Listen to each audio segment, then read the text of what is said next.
वो आया, कदमों में गुरूर, आंखों में आग लिए और काबा के मुकद्दस रिलाफ को दोनों हाथों से जकड़ लिया। फजा में एक अजीब सा सुकूत फैल गया, जैसे वक्त खुद रुक गया हो। फिर उसने सर उठाया, आसमान की तरफ देखा और एक ललकारती हुई आवाज में कहा, ए खुदा, अगर मोहम्मद सल्लल्लाहु अलैहि वसल्लम झूठे हैं तो उसे अभी हलाक कर दे, और अगर वो सच्चे हैं तो हम पर आसमान से पत्थर बरसा। ये अल्फाज नहीं थे, ये अपने अंजाम को खुद ललकारने का ऐलान था।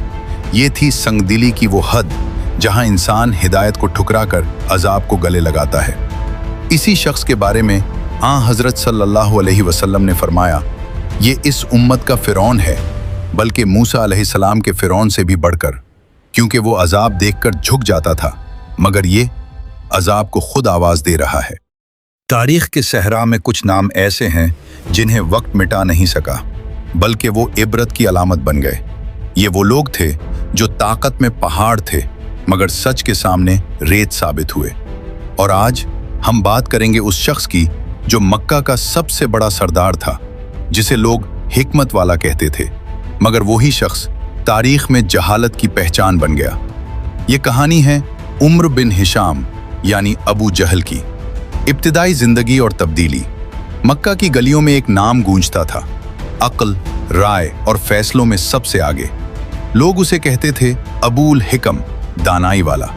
लेकिन जब सच उसके सामने आया, जब उसने पहली बार मोहम्मद सल्लल्लाहु अलैहि वसल्लम की दावत सुनी, तो उसके अंदर का गुरूर उसकी अक्ल पर गालिब आ गया। वही शख्स जो कभी फैसलों का सुतून था, इस्लाम का सबसे बड़ा दुश्मन बन गया। और फिर वक्त ने उसका नाम बदल दिया, अबूल हिकम से अबू जहल। अब शुरू हुआ जुल्म का वो बाब जिसकी मिसाल अरब की तारीख में कम मिलती है। जब साद बिन अबी वकास ईमान लाए तो अबू जहल ने उन्हें जमीन पर गिराकर उनकी गर्दन उस जोर से रौंदी कि खून बहने लगा। और जब कुरान की आवाज गूंजी, जब किसी ने सूरह रहमान की तिलावत की, तो उसने बर्दाश्त न किया और सर पर ऐसी ज़रब लगाई कि जमीन खून से रंगीन हो गई। ये सिर्फ नफरत नहीं थी, ये हक के खिलाफ जंग थी। एक दिन उसके दिल में एक खतरनाक ख्याल आया, आज सब कुछ खत्म कर दूंगा। वो एक भारी पत्थर उठाता है, खामोशी से आगे बढ़ता है। सामने नबी करीम सल्लल्लाहु अलैहि वसल्लम सजदे में हैं। हर कदम के साथ उसकी सांस तेज हो रही है, लेकिन जैसे ही वो करीब पहुंचता है, अचानक वो रुक जाता है। उसकी आंखें फैल जाती हैं। उसके सामने एक खौफनाक अजीमुल जुस्सा मेंढा खड़ा है, जो उसे आगे बढ़ने से रोक रहा है। उसके हाथ कांपने लगते हैं और वो पीछे हट जाता है।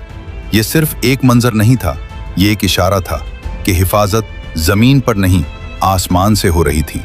वक्त गुजरता है और फिर आता है फैसला कुन लम्हा। ग़ज़वा बद्र जब कुरैश का काफिला बच गया तो कुछ लोग वापस जाना चाहते थे, मगर अबू जहल गुरूर में अंधा हो चुका था। वो चीख कर कहता है, हम वापस नहीं जाएंगे, हम बद्र जाएंगे, वहां जश्न मनाएंगे और पूरी अरब दुनिया को दिखाएंगे कि ताकत किसके पास है। ये अल्फाज असल में इसके अंजाम का ऐलान थे। जुमा का दिन, 17 रमज़ान। रेगिस्तान खामोश है, मगर फ़ज़ा में तूफ़ान छुपा हुआ है।